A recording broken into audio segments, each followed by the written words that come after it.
নমস্কার। আজকে আবার একটা নতুন ভিডিওতে এলাম। আজকে এত পরিমাণ গরম লাগছে, মানে কিছু ভালো লাগছে না।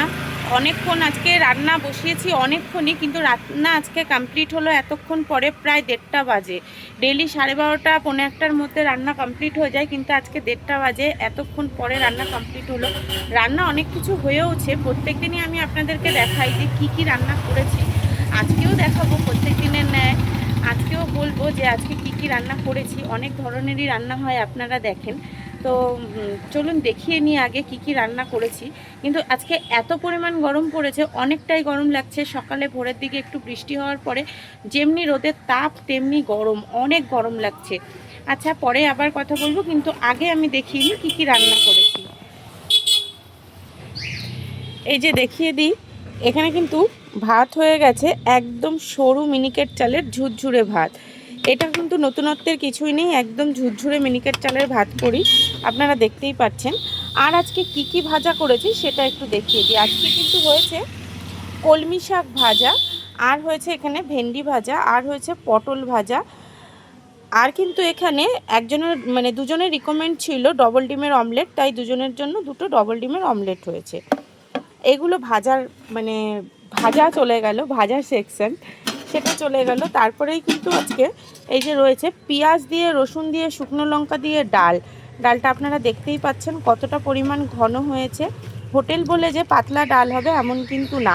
এইটা লোকের ধারণা যে হোটেল মানেই পাতলা ডালের কিন্তু অনেকের অবজেকশন আছে, কিন্তু আমার দোকানে যে খায় সেই বলে ডালের কোয়ালিটিটা অনেকটাই ভালো, অনেকটা বেশ ঘন ডাল আমি দেওয়ার চেষ্টা করি।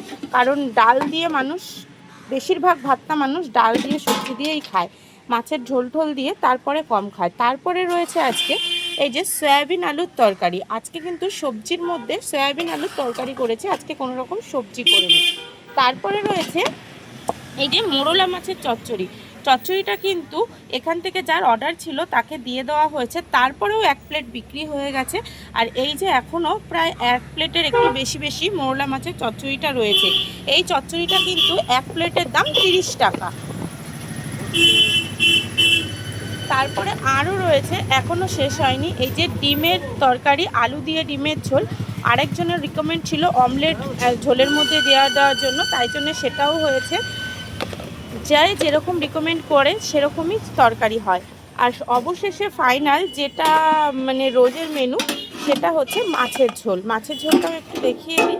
মাছের ঝোলটা কিন্তু নতুনত্বে কিছু নেই, একদম রুই মাছের ঝোল, আপনারা দেখতেই পাচ্ছেন স্পাইসি একদম মাছের ঝোল হয়েছে। কিন্তু ওই যে মাছের ঝোলে আলু বোনাস, আর আলু হচ্ছে বাঙালির ইমোশন, যার কারণে আলু কিন্তু আমি মাছের ঝোলে দিই।